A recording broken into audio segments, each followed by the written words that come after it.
Isso vai muito numa fala que eu fiz, inclusive falando sobre corpo, território, travesti e a cidade, para um coletivo chamado Fora.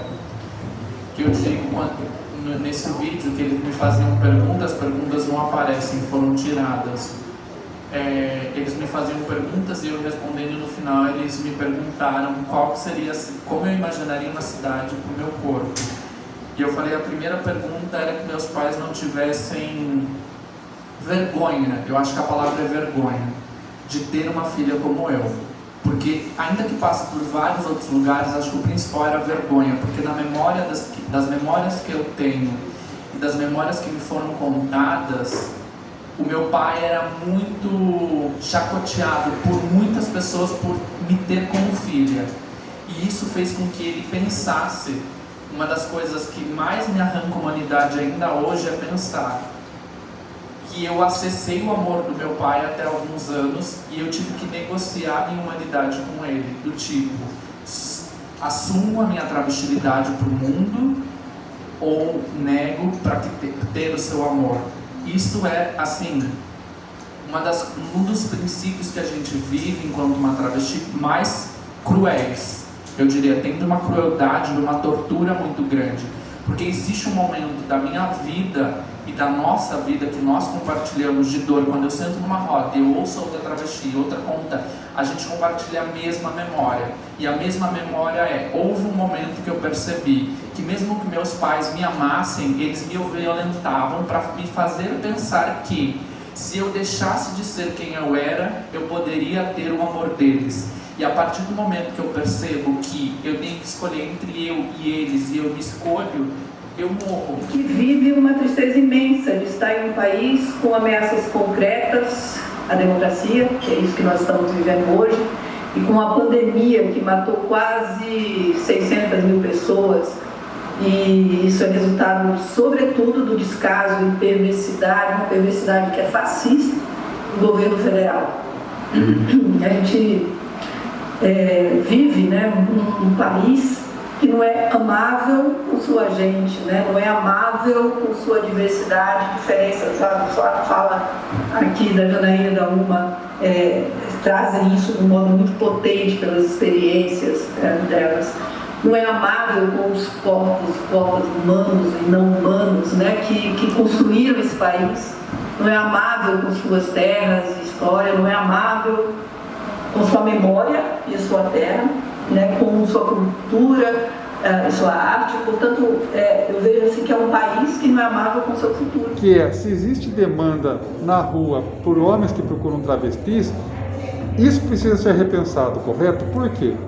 Porque a partir do momento em que a gente não aponta que existem esses homens, parece que a responsabilidade de estarmos na rua é de nós mesmas, ou seja, parece que a travesti está na rua porque ela quer, a travesti está na rua porque por ela ser quem ela é o único lugar que ela pode ocupar, mas existe uma ordem racional, eu entendo, que leva ela a esse lugar, né? Como eu digo, a expulsão da família, da escola, tantas violências que perpassam esses espaços, colocam compulsoriamente essas meninas, né, com 13, 14 anos na rua, e a gente não está discutindo o porquê dela estar na rua, ou por quem ela está na rua, né, porque existe esse homem que a consome, existe esse homem que compra essa força de trabalho, né, que é o sexo, que não é o corpo, mas é o sexo, o material do trabalho dela é o sexo.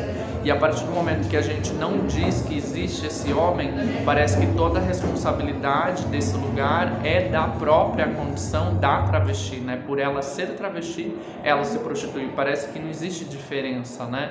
Quando fala travesti, automaticamente se entende que é prostituta. Então, é como desassociar essas palavras a partir do momento em que eu insiro a perspectiva de que tem alguém que faz com que a gente associe uma coisa a outra e que está centralizada na figura desse homem, né? Porque se não existe esse homem que a consome, talvez não existiria travestis prostitutas. Se pudéssemos ser outras coisas, né, como a Luana Bergs, que eu citei na palestra, ela disse que se a gente pudesse ser no mínimo secretária, talvez não seríamos prostitutas.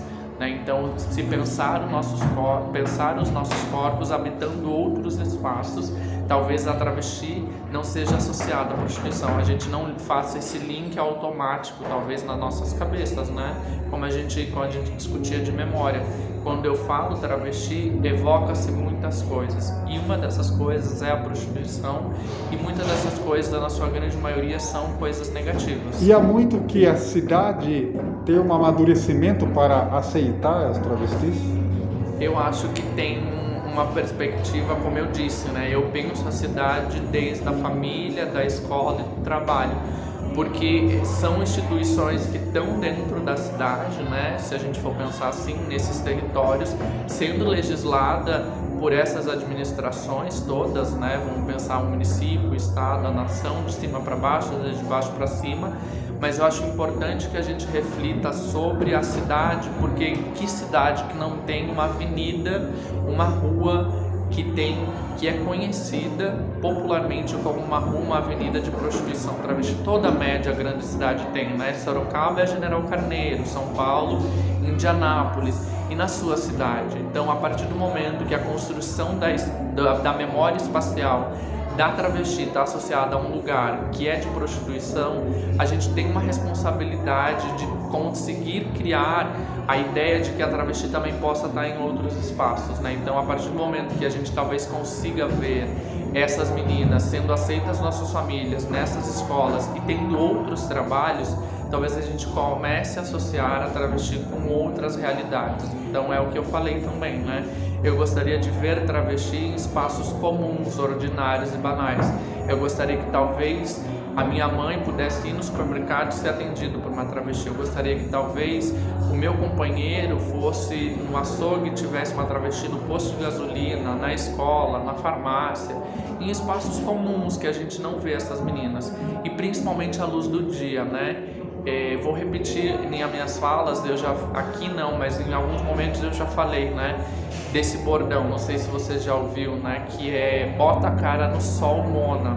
Bota a cara no sol, Mona tem a ver com a gente só ver a travesti no período da noite, porque é o lugar que ela ocupa na cidade, né? Então, quando eu falo para ela botar a cara no sol, é porque as travestis se prostituem de noite, madrugada, e dormem durante o dia, né? É quase que uma cidade dormitório para ela. Então, assim, eu queria que as travestis fossem comprar um pão, fazer uma compra, que eu pudesse transitar na feira com elas e a gente se encontrar na cidade em outros espaços, que tivesse outros espaços de comunhão para os nossos corpos, em comunhão com os corpos não trans, com os corpos que não são travestis. Eu gostaria de poder que o meu corpo habitasse o mesmo lugar que outras pessoas, como meu pai, como a minha mãe, como você. Eu queria poder estar junto com todo mundo, sem pensar que talvez eu represente uma outra coisa que não é aquilo que eu acredito que eu